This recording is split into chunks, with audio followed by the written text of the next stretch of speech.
Balik na naman ako sa laot mga kapopre. Alas 5:30 na. Madilim na ako dito makarating doon. Hindi ako nakain ng maaga kanina kasi malakas ulan. Ayan, may ulan pa rin. Sigurado talaga, buhusan ako niyan.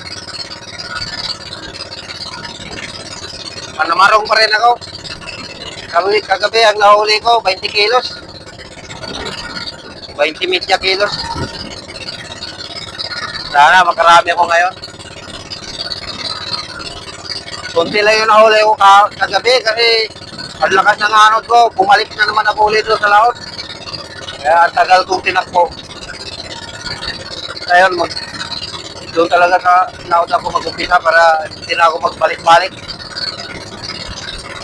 Ayan, may ulan mga kapupre, oh. Abot yan dito. Yan ako banda, saka yung may ulan. Yan ang puntahan ko. Kaya nakaringkot na ako. Babalik ako mamaya kapupre pag nandun ako, mamingwit na, mamayang gabi. Thank you for watching.